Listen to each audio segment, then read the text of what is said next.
The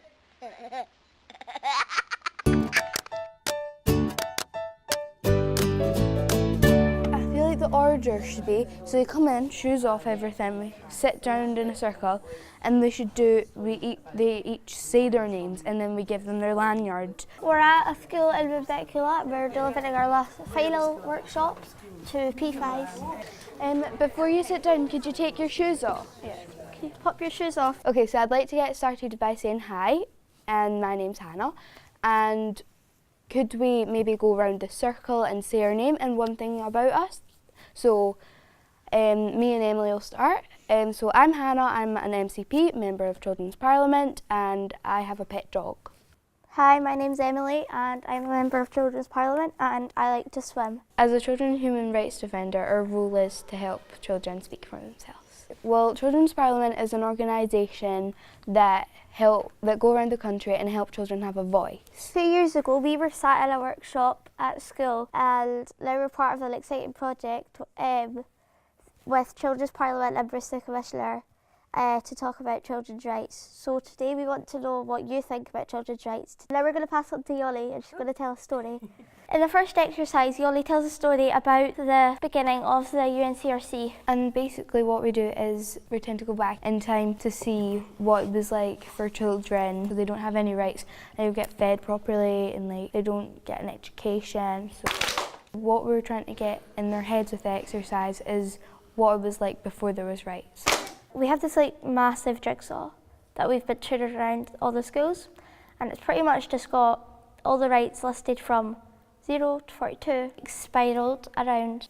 Right, so in pairs, gonna get a jewel. You're gonna circle the jigsaw and put your jewel on a right that you think needs defended. One of the good things about Children's Parliament is that there's no shouting or that clapping nonsense.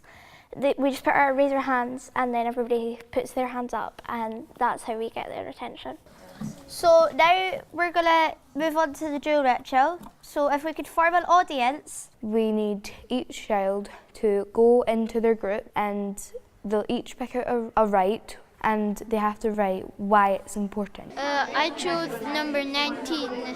Children have the right to protection from violence, abuse and neglect, so you can't be harmed in any way possible. They'll line up and me and Emily will stand behind the jail and we'll take off the lid and they'll read out the right that they were discussing and then they'll each read out what they had come up with. Children have the right to care and a full life if they have a disability. All children have the right to care if they can't live with their family. It's a mix of Articles 6, 28 and 42. We think the right to life, survival and development is important for all children to help them enjoy their education, where an adult should know about children's rights. Rights are like jewels because human rights, children's rights are precious, but so is a jewel. So you could think of the jewel as a ring, and what would happen if you lost that ring? That would be like losing our rights. So we represent human rights like a jewel. So after we'd finished the dual ritual, we moved on to big, massive shields. And with our right that we picked, we had questions. What can adults do to help defend the right? What can children do to help defend the right? What can get in the way of this right, or things like that. So we drew stories maybe, or experiences that we'd had. So the purpose of this activity is to get the children's ideas and include in the massive shields that are going to be taken to the UN for the Day of General Discussion. What right are you doing? And what are you doing? We're doing 18, 20 and 23. Well, 18 is about how parents should always be good to the children, and 20 is about how children don't live with their parents, and 23 is about children with disabilities. So this is the bad news, yeah?